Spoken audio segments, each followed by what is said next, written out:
In the long story of the American soldier, few regiments carry a legacy as diverse, rugged, and enduring as the 143rd Infantry Regiment.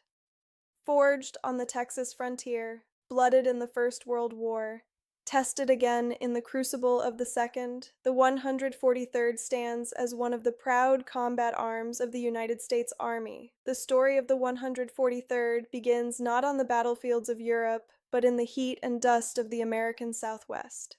Formed from elements of the Texas National Guard, its earliest companies were frontier militia units, citizen soldiers guarding isolated settlements, patrolling borderlands, and confronting the harsh, shifting challenges of the late 19th century. By the early 1900s, these units had been federalized and reorganized, eventually emerging as the 3rd Texas Infantry Regiment. Their training deepened, their professionalism grew, and their identity became rooted not only in the geography of Texas, but in the character of its people: self-reliance, resilience, and resolve.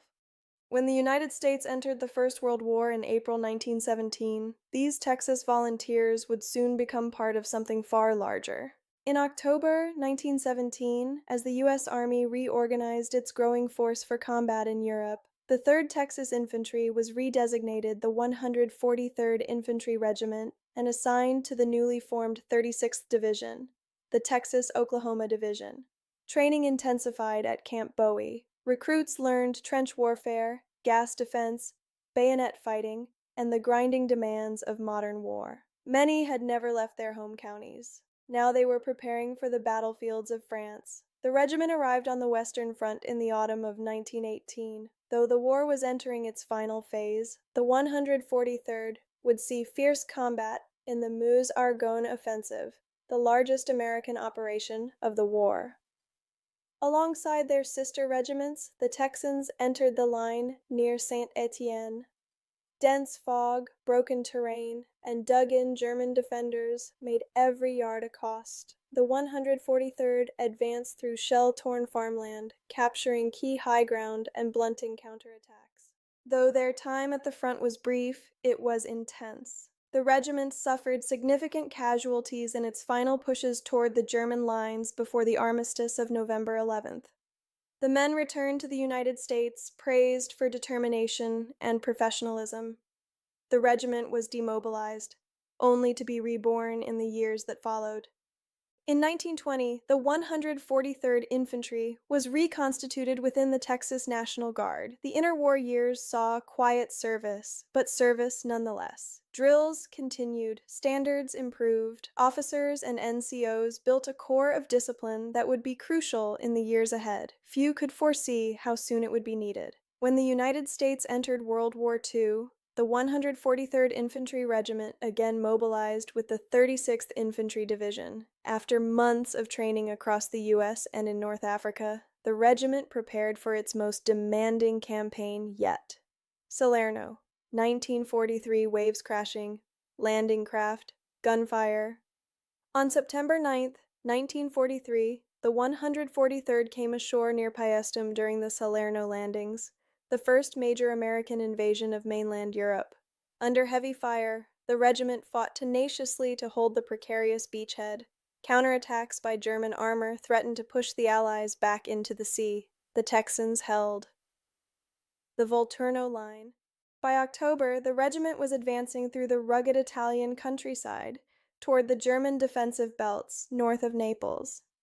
Rain turned the valleys into mud. The mountains became fortresses. Yet the 143rd pushed through, capturing high ridges and river crossings along the Volturno line. San Pietro and the winter fighting.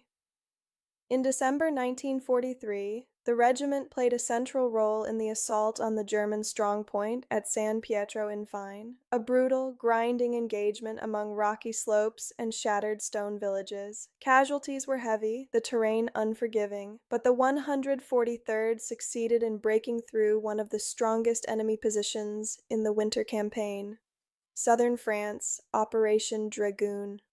In August 1944, the 143rd landed again, this time in southern France. Their rapid advance up the Rhone Valley was decisive, liberating towns, capturing supply routes, and driving German forces toward the Vosges Mountains. The Vosges and the final drive into Germany. In late 1944, the regiment fought through the dense forests and steep ridges of the Vosges, one of the toughest terrains of the European War. Winter closed in. The enemy defended every hilltop. Yet the 143rd continued forward, ultimately taking part in operations that would push the German army back toward its homeland. The regiment ended the war with an extraordinary combat record, nearly 2 years of continuous campaigning across some of the harshest terrain in the European theater. In 1920, the 143rd Infantry was reconstituted within the Texas National Guard. The interwar years saw quiet service, but service nonetheless. Drills continued. Standards improved. Officers and NCOs built a core of discipline that would be crucial in the years ahead. Few could foresee how soon it would be needed. After World War II, the 143rd Infantry Regiment continued service within the Texas National Guard. Over the decades, it contributed forces and expertise to Cold War readiness, humanitarian missions, and, in later years, deployments supporting the global war on terror. Whether on the front lines of Europe or in the quiet professionalism of training fields in Texas, the regiment has remained a living link to its storied past. From the plains of Texas to the towns of France and the mountains of Italy, the 143rd Infantry Regiment has carried forward a legacy of courage, endurance, and sacrifice. Its soldiers, farmers, ranchers, clerks, teachers became warriors when their nation called. This is the story of the 143rd. A regiment shaped by history, and a regiment that shaped history in return.